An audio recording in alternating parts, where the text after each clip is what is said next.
1925. King of the Diggers. When Don Buck settled near Swanson on what was known far and wide as Don Buck's camp, I can't say. But when I first knew the outfit, he had firmly established himself there as a storekeeper, an uncrowned king of as rough a mob as you could muster in the whole province. It was naturally a floating population, but generally there were a score or two of subjects, male and female. Anyone down and out used to make for the camp, and whatever Don's failings, he never turned a man or woman away, so long as they played the game. They say there's honour amongst thieves, and there certainly was a certain kind of it in that strenuous little kingdom. Don was tall, good-looking, with a deep voice, handy with his fists, always had some shooting irons about the house, and he was held in considerable respect, so that in all the broils, battle and sudden death that shook the camp, none of them ever swept nearer than the front steps of the throne. The carousals and fights used to cause His Majesty a certain amount of amusement, but were never allowed to invade the sacred territory of the palace. The carousals and fights used to cause His Majesty a certain amount of amusement, but were never allowed to invade the sacred territory of the palace. His friends could have as much firewater as they liked. In fact, Don used to do a bit in that line himself, and many a keg of whisky used to arrive in the 3-horse trap he drove from the railway station, but they were not allowed to drink about the store. Oddly enough, living in that little kingdom of inebriates, real hard drinkers who didn't get merely drunk but mad drunk, Don never touched a drop himself. He had failings, but drink was not one of them.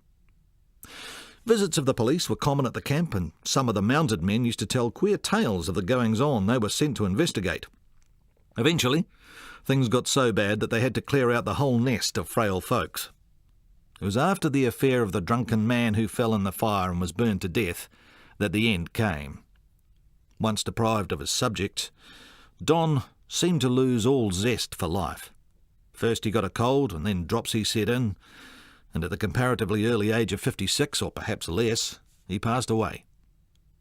A careful man, he from time to time brought up for a mere song whole tracts of the cheap gum land, and at his death left an estate worth several £1,000s. Where it went, I don't know. Search was made for Portuguese relations of Don's, but without effect, though I have heard that some years afterwards a brother was located in sunny Madeira. Notorious he undoubtedly was, but Don had his good qualities, and even to this day you'll find old gummies who have a good word to say for the big, masterful Portuguese.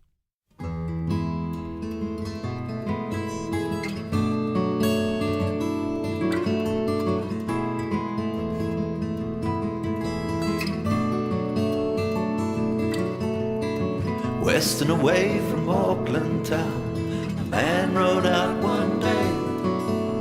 A tall dark man with eyes deep brown, spoke in a foreign way. For gumlands he was seeking, and on he rode until he came to a place that bears his name. They call it Don Buck's Hill, Don Buck's Hill,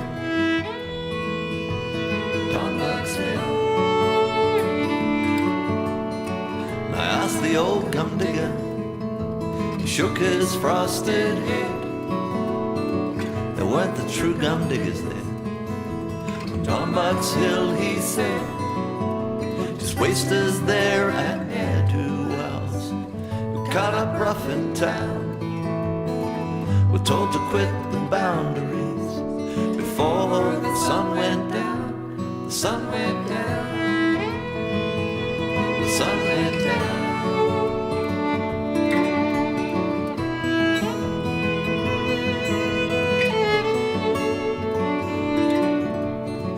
The man who couldn't hold his drink and tried to start a fight.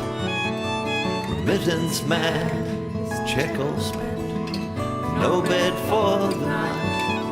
Well, Don Buck's was the nearest place such like could earn a crust. The bunk and gear and grub stay free. The rest would be on trust. Yeah, would be on trust. Be on trust.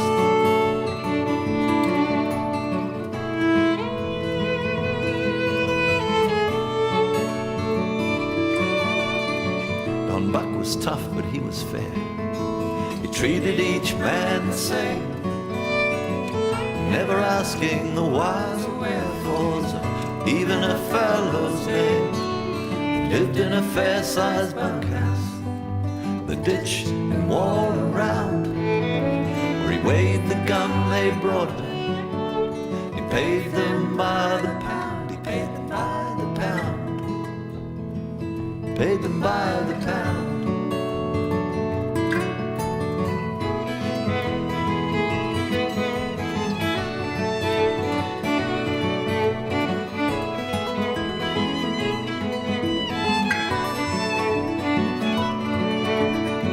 West and away from Auckland town, a man rode out, they say, but only a few of the ones who knew can tell his tale today.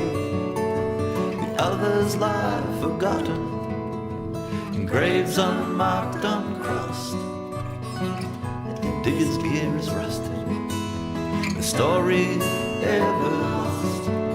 Lost vineyards named Mount Lebanon, where the grapes are growing still. A signpost clearly points the way beyond to Dombuck's Hill, to Dombuck's Hill, Dombuck's Hill. Francisco Rodriguez Figueroa, and they called him the Don, called him